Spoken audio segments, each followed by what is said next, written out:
किसी गांव में सुलेखा नाम की एक आलसी औरत रहती थी। किसी भी काम को करना हो तो वो बस आलस में चूर होकर मना कर देती थी। एक दिन, क्या बात है सुलेखा, पिछले 3 दिन से तुम सुबह दोपहर शाम चावल ही बना रही हो, रोटी तुमने एक बार भी नहीं बनाई। कुछ तो बना दिया ना, मेरे बस में हो तो कोई काम ना करो। सारा दिन थक जाती हूँ और रोटी कैसे बनेगी? गेहूं ऐसे ही पड़ा है, उसे कोई साफ करे तो मैं उसे पीस कर आटा बनाऊं।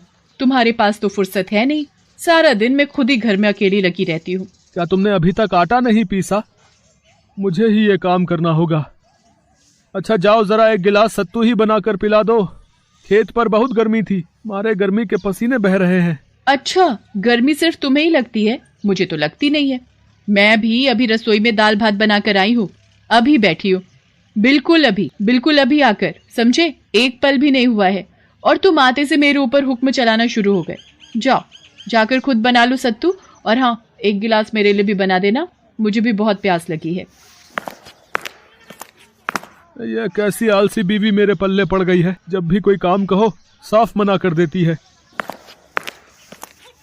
मुझे सब सुनाई दे रहा है जो तुम बोल रहे हो। अब रात का भोजन तुम तैयार करोगे, मैं हाथ तक नहीं लगाऊंगी। सारा दिन उठ बैठ इधर उधर, मेरे पांव दर्द हो रहे हैं। और हाँ, थोड़ी धनिया की चटनी भी बना लेना, वो धनिया टोकरी में रखा हुआ है। ये चटनी तो मैंने कल तुम्हें बनाने को बोली थी, खेत से ताजा धनिया तोड़ कर लाया था, तुमने चटनी भी नहीं बनाई। धनिया साफ कौन करके देता? मेरे पास इतना समय नहीं कि धनिया साफ करूं और फिर उसकी चटनी पीसूं। मुझे और भी काम होते हैं, और वैसे भी मैं थक गई हूँ। अब ये मत कहना कि मैं तुम्हें धनिया साफ करके दे दूं। मैं यहाँ बैठी हूँ, अब मैं नहीं हिलूंगी। एक दिन, सुलेखा, मैंने गेहूं पीस दिया है, आटा तैयार कर दिया है, अब तो रोटियां बना देना। रोजाना चावल खा खा कर मेरे पेट में दर्द रहने लगा है। अब ये मत सोचना रोटियां भी मैं ही बना दूं। 2 दिन चावल क्या खा लिए? तुम तो मेरे पीछे ही पड़ गए हो। मैंने भी तो वही खाए, मुझे तो कुछ नहीं हुआ, और तुम तो ऐसे कह रहे हो जैसे रोजाना खाना तुम ही बनाते हो। मैं अभी कुछ देर सुस्ताने जा रही हूँ, जब थकान दूर होगी बना दूंगी रोटी। चावल जल्दी बन जाते हैं, रोटी बनाने में आलस आता है। सुलेखा की आलसी आदत पता नहीं कब सुधरेगी। एक गिलास पानी पिलाने में भी आलस आता है इसे। मोहन सुलेखा की आलसी आदतों से बहुत परेशान रहता था। सारा दिन चलते चलते मेरे तो पांव दुख जाते हैं। अभी तैयार होकर आ जाएंगे। सुलेखा, चाय बनी नहीं क्या? सुलेखा, मेरी चाय बना दी हो तो ले आओ। मैं चूल्हे से उठकर नहीं आने वाली, यहीं आकर ले लो। अब मैं कोई जादू से अपने हाथ लंबे तो नहीं कर लूंगी जो यहीं बैठे बैठे सारा काम कर लूं। अभी चाय मांग रहे हो, फिर कोई और काम आ जाएगा। तुम्हें तो लगता है जैसे इधर उधर चलते फिरते मैं थकती ही नहीं हूँ। सुलेखा, एक प्याली चाय देने तुमसे नहीं उठा जाता, तुमने तो हद कर दी है। मोहन काम पर जाने लगता है।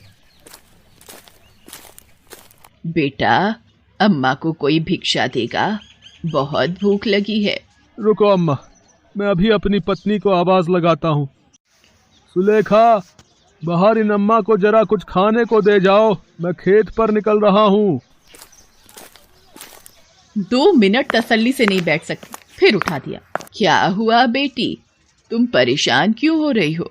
अगर रोटी नहीं है तो मत दो, कोई बात नहीं, मैं ऐसे ही चली जाऊंगी। रोटी तो ले लो, अब मैं इस वजह से परेशान नहीं हूँ। सारा दिन बार बार उठकर इधर उधर भागा दौड़ी करके काम करने से परेशान हूँ। कोई ऐसा उपाय मिल जाए कि मैं एक जगह पर बैठकर ही सारे काम एक साथ कर लूं, तो मुझे थोड़ा आराम मिल जाए। मेरे इतने लंबे हाथ तो हैं नहीं कि मैं एक साथ सारा काम कर लूं। छोटे छोटे 2 हाथ हैं।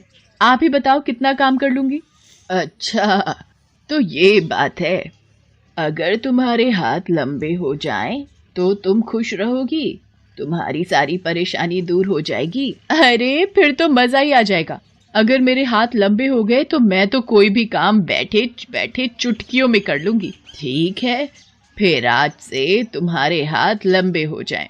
देखते ही देखते सुलेखा के दोनों हाथ लंबे हो गए और वो खुशी खुशी घर के भीतर आ गई। अरे वाह, ये तो बहुत अच्छा हो गया। अब मैं इन हाथों के इस्तेमाल से बैठे बैठे घर के सारे काम कर लूंगी। अरे, आप आ गए, ये देखो। ये कैसे हुआ सुलेखा, तुम्हारे हाथ तो कितने लंबे हो गए।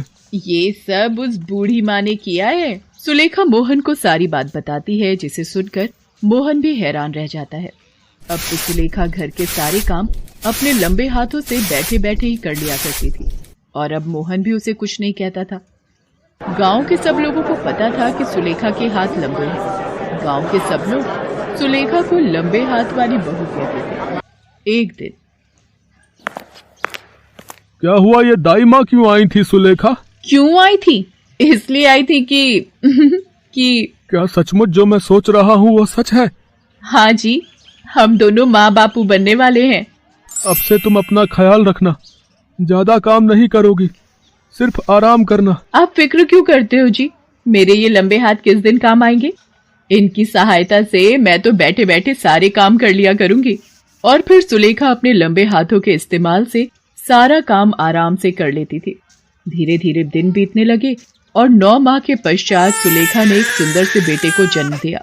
सुलेखा, ये देखो, ये तो बिल्कुल मेरे ऊपर गया है। रहने दो जी, इसकी आंखें मेरे ऊपर ही होंगी। लाओ मेरी गोदी में दो इसे, मैं देखकर बताती हूँ। ये लो पकड़ो। ये तो मुझसे बहुत दूर है, मैं इसे अपने कलेजे से कैसे लगाऊंगी जी? ये तो मेरी गोदी में भी नहीं आ पाएगा। अब मैं क्या करूँ? इन लंबे हाथों के कारण मैं अपने बच्चे से दूर हूँ। मुझे ये लंबे हाथ नहीं चाहिए। सुनो जी, मुझे अपने बच्चे को गोद में लेकर प्यार करना है।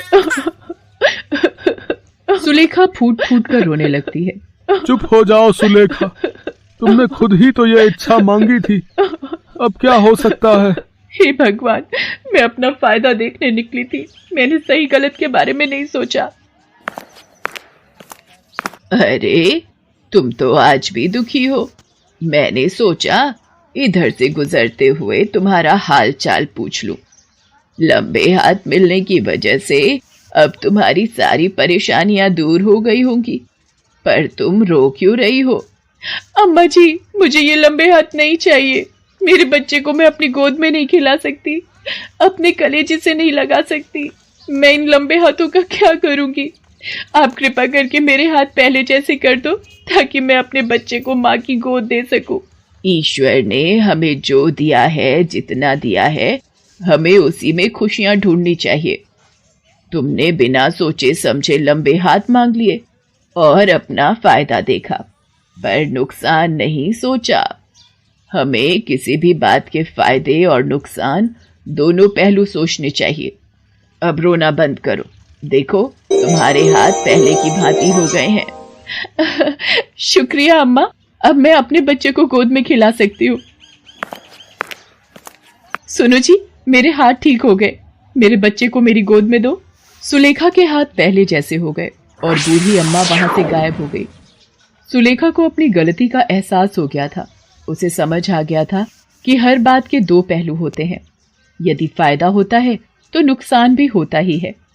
इसीलिए हमें जीवन में सदैव सोच समझकर ही निर्णय